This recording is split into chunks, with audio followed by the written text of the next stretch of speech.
Hey, aujourd'hui dans Ciné Rubrique, je vais te parler d'un truc qui se cache sous ton lit. Et je te parle pas de ta poupée gonflable. Ouais, je t'ai cramé, Augustin. Je vais t'analyser ICU de Adam Randall. Allez, balance le générique.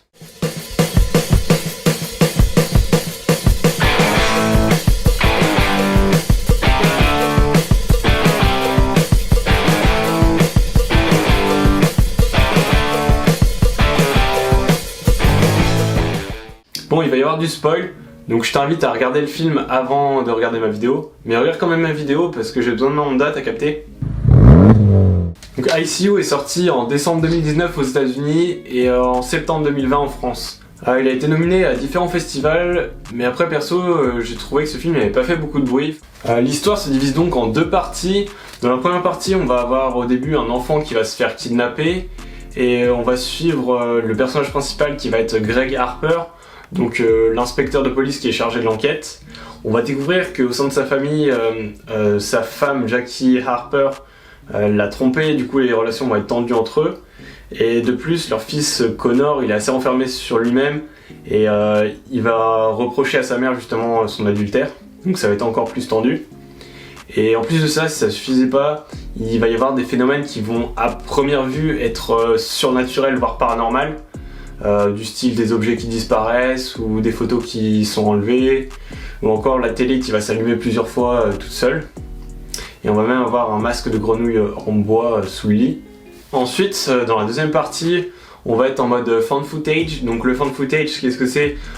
C'est en gros en caméra embarquée, un peu comme les films Rec, Cloverfield, Projet Blair Witch, où c'est un peu en qualité dégueu et puis sans stabilisation.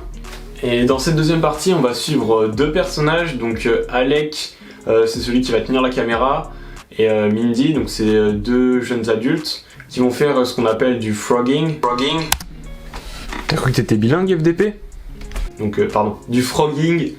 Qu'est-ce que c'est le frogging? C'est en gros le fait de s'introduire illégalement chez des gens et de cohabiter avec eux à leur insu, donc c'est très creepy. Et en fait, ça vient du mot frog qui veut dire grenouille, parce qu'en fait, ils sautent de maison en maison. Cette partie, elle est vachement intéressante parce qu'elle est en opposition à la première partie, qui elle était plutôt en mode observation, avec des plans en contre-plongée sous le lit, ou des plans en tracking sur les personnages. Alors que là, on va plutôt être en mode found footage, et on va être aussi en mode l'envers du décor. On va se rendre compte que c'est Alec, au final, qui va déplacer les objets, qui va rendre fou les Harper. Et au final, on comprend que c'est Greg Harper, le tueur pédophile qui avait enlevé des enfants. Et on comprend que Alec il vient se venger du fait qu'il a subi un abus par Greg. On le comprend grâce à un détail important, son pèse avec une tête de Yoshi. Bon, maintenant on va parler un peu technique, donc c'est assez intéressant. Dans la première partie, on va être un peu en mode prédateur, en mode observation. Donc on va avoir des plans contre-plongés, donc en mode sous le lit, on regarde discrètement le personnage. On va avoir aussi des plans de tracking du personnage principal. Et aussi des changements de focus, on va être d'abord sur le personnage et ensuite sur l'intrus. Donc ça va être assez intéressant. Et dans la seconde partie, j'ai trouvé ça intéressant que ce soit un peu en mode fun footage, en mode vlog un peu dégueulasse avec une qualité de son pas ouf. Même si ça fait un peu cliché, je trouvais que c'était assez cool. Après, en termes de colorimétrie générale, j'avoue que c'est pas ouf, je suis un peu déçu. Alors, on a quelques teintes un peu magenta orangé, mais pour moi c'est pas assez personnel, c'est trop neutre. Moi j'aime bien un peu quand les couleurs elles pètent, un peu comme dans Bienvenue à Gattaca, ou dans Matrix, Fight Club, ou même sur mon feed Insta, t'as vu? Ouais, je m'autosuce. Et sur Marilyn Manson.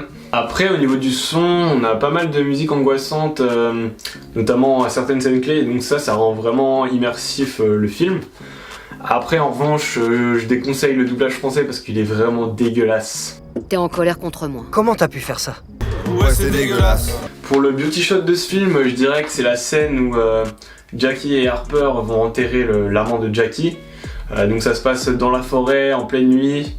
Donc c'est des teintes hyper bleutées, avec des immenses arbres qui écrasent les personnages. Et donc les personnages sont en train de creuser la tombe et ils sont juste éclairés par les feux arrière de la voiture.